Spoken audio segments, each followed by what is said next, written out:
श्री स्वामी समर्थ. 7वा अध्याय आपल्याला जीवनात काय बरं सांगतो? 7वा अध्याय आपल्याला सांगतो की संकटे ही शिक्षा नसतात, तर ती आपल्या श्रद्धेची परीक्षा असते. जीवनात कितीही अंधार पसरला तरी विश्वासाची एक छोटी ज्योत ही मार्ग दाखवू शकते. तो शिकवतो की देवावर आणि स्वतःवर असलेला विश्वास कधीच सोडू नका, कारण परिस्थिती बदलायला वेळ लागतो, पण विश्वास ठाम असेल ना तर मन कधीच थकत नाही. या अध्यायातून आपल्याला समजतं की अहंकार सोडून नम्रतेने वागणे किती महत्त्वाचं आहे. जेव्हा आपण स्वतःला सर्व काही मानणे थांबवतो, तेव्हाच खरं ज्ञान आपल्या आयुष्यात प्रवेश करत असतं. तो आपल्या संयमाची ताकद दाखवतो. घाईत घेतलेले निर्णय आपल्याला चुकवू शकतात, पण शांत मनाने घेतलेला निर्णय आयुष्य घडवतो. 7वा अध्याय प्रेम आणि करुणेची जाणीव करून देतो. इतरांच्या दुःखात सहभागी होणं हीच खरी भक्ती आहे, हे तो हळुवारपणे सांगतो. तो हेही शिकवतो की प्रत्येक अनुभवामागे काही ना काही शिकवण दडलेली असते. अपयश आलं तरी ते आपल्याला अधिक मजबूत बनवण्यासाठी असतं. शेवटी हा अध्याय आपल्याला मनात एक नवा विश्वास निर्माण करतो.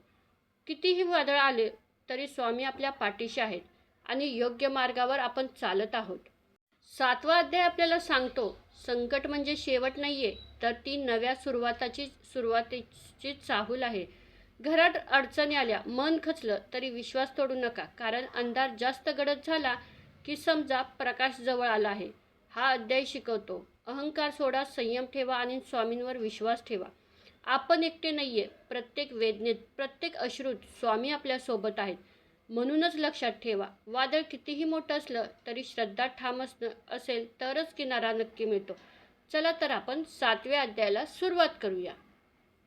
पहिल्यांदा गणपतीला नमस्कार. हे निर्गुण, सनातन, पापांचा नाश करणाऱ्या आणि जगाचे पालन करणाऱ्या सर्वेश्वर ईश्वरा, तुझा जय जयकार असो. श्रोत्यांनी लक्ष द्यावे आणि आदराने हे स्वामीचरित्र सारामृत ऐकावे. आपल्या कृपेनेच मी माझी बुद्धी अल्प असूनही आपले गुणगान गात आहे. ज्यांची स्वामी समर्थांच्या चरणी भक्ती आहे, जे स्वामींना साक्षात परब्रह्म स्वरूप यती मानून स्वतःच्या हाताने त्यांची नित्य सेवा करतात, त्यांना वेदांत ऐकायला खूप आवडत असे. ते रात्रंदिवस त्याचे श्रवण करत होते. यासाठी त्यांनी हेरळीकर सारख्या अनेक विद्वान शास्त्रांना सन्मानपूर्वक आपल्याकडे ठेवलं होतं. त्याच काळात मुंबई शहरात विष्णुबुवा ब्रह्मचारी नावाचे एक विद्वान राहत होते. ते मराठी भाषेत वेदांतावर प्रवचने देऊन लोकांना उपदेश करत असत. त्यांनी अनेक लोकांच्या मनातील भ्रम दूर केले. जे लोक चुकीच्या मार्गावर चालत होते त्यांना त्यांनी योग्य आणि सन्मार्गावर आणले. अक्कलकोटच्या राजांच्या मनात विष्णुबुवांना भेटण्याची इच्छा निर्माण झाली होती. खूप प्रयत्न करून त्यांनी बुवांना अक्कलकोटला बोलवून घेतलं. राजांना वेदांत ऐकण्याची ओढ होती आणि विष्णुबुवा त्यात पारंगत होते. त्यांच्या रसाळ भाषणाने ते सर्व श्रोत्यांचे मन जिंकून घेत होते. राजवाड्यात रात्रंदिवस विष्णुबुवा वेदांतावर चर्चा करत असत. ते ऐकून राजा मालोजी राजे मनातून अत्यंत आनंदी आणि समाधानी होत असत. तिथे अमृतानुभव, प्रसिद्ध ज्ञानेश्वरी आणि इतर अनेक संस्कृत व मराठी भाषेतील वेदांत ग्रंथाचे वाचन आणि चर्चा होत असे. विष्णुबुवांच्या विद्वत्तेमुळे त्यांची प्रसिद्धी लोकात पसरली आणि अक्कलकोट नगरीत त्यांना मोठा मान सन्मान मिळाला. त्या नगरातील भक्त त्यांचा आदर करत होते आणि राजवाड्यात सतत वेदांतावर चर्चा चालत होत्या. प्रत्यक्ष दत्ताचा अवतार असलेले स्वामी समर्थ महाराज त्याच वेळेला अक्कलकोटमध्ये राहत होते. अनेक थोर व्यक्तींनी बुवांना स्वामींच्या महत्त्वाबद्दल सांगितलं. त्यामुळे सहज कुतूहलापोटी विष्णुबुवा स्वामींच्या दर्शनासाठी गेले. स्वामींची परीक्षा पाहण्याच्या हेतूने किंवा त्यांचे लक्षण पाहण्यासाठी ब्रह्मचारी स्वामींशी वेदांताच्या विषयावर बोलू लागले. ब्रह्मपदाशी एकरूप होण्याचा निश्चय नक्की कशामुळे होतो, असा प्रश्न बुवांनी विचारला असता स्वामी समर्थ महाराज गालातल्या गालात हसले. स्वामींनी तोंडाने काहीच उत्तर दिले नाही. ते फक्त वारंवार हसत राहिले. स्वामींची ही वागणूक पाहून बुवांना विचित्र वाटलं आणि त्यांच्या मनात शंका आली. बुवांच्या मनात विचार आला की हा तर कोणीतरी वेडा संन्यासी आहे.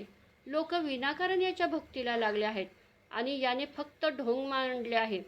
असं वाटून बुवा लगेच बाहेर पडले आणि लोकांना हसत हसत सांगू लागले, तुम्ही सर्वजण विनाकारण फसला आहात. तुम्ही या संन्याशाला परमेश्वर मानता, आणि त्याची भक्ती करता. पण खरं तर पाहता तुम्हाला मोठा भ्रम झाला आहे. हेच सत्य आहे.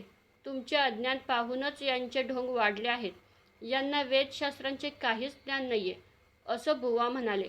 असं बोलून ब्रह्मचारी आपल्या राहण्याच्या ठिकाणी परतले. पण त्यांच्या मनात स्वामींबद्दल तुच्छता आणि संशय घर करून बसलं होतं. आपले रोजचे नियम आटपून बुवा झोपले. त्यांच्याजवळ 2 पारशी झोपलेले होते. काही वेळानंतर बुवांना गाढ झोप लागली आणि मध्यरात्री त्यांना एक अत्यंत चमत्कारिक स्वप्न पडलं. स्वप्नात त्यांना दिसलं की त्यांच्या अंगावर अचानक असंख्य विंचू चढले आहेत आणि त्यातील एक महाविषारी विंचवाने त्यांना दंश केला आहे. हे भयानक दृश्य पाहून बुवा दचकून जागे झाले. त्यांची वाचा बसली आणि त्यांना एकही शब्द बोलता येईना. जवळच झोपलेले पारशी मित्र जागे झाले. त्यांनी बुवांना धरलं आणि त्यांना सावध करण्याचा प्रयत्न केला.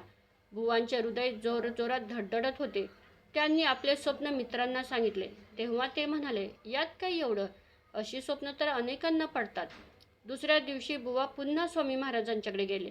त्यांनी जेव्हा आपला जुना प्रश्न विचारला तेव्हा स्वामी महाराज खदखदा हसले. स्वामी समर्थ महाराज म्हणाले, तुला ब्रह्मपद मिळवण्याविषयी जर मनापासून इच्छा असेल तर काल स्वप्नात विंचू पाहून तू इतका का घाबरलात? जर तू अशा खोट्या भयाला घाबरतोस तर तुला ब्रह्मपदाची प्राप्ती कशी होणार? ब्रह्मपदाशी एकरूप होणे ही काही बोलणे इतकी सोपी गोष्ट नाही. त्यासाठी अखंड कष्ट आणि साधन करावे लागते. स्वामींनी अंतर्ज्ञानाने स्वप्नाचा उल्लेख केल्यामुळे बुवांना स्वामींचे मोठेपण पटले.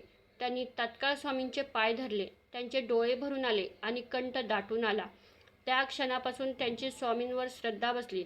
त्यांचा अहंकार पूर्णपणे नष्ट झाला आणि ते खऱ्या अर्थाने ब्रह्मपदाच्या मार्गावर जाण्यास योग्य झाले. स्वामींचे हे महान चरित्र म्हणजे जणू काही निवडक सुंदर रत्नच आहेत. त्यांचा हार करून विष्णुकवी तो भगवानाला शंकराला अर्पण करत आहे.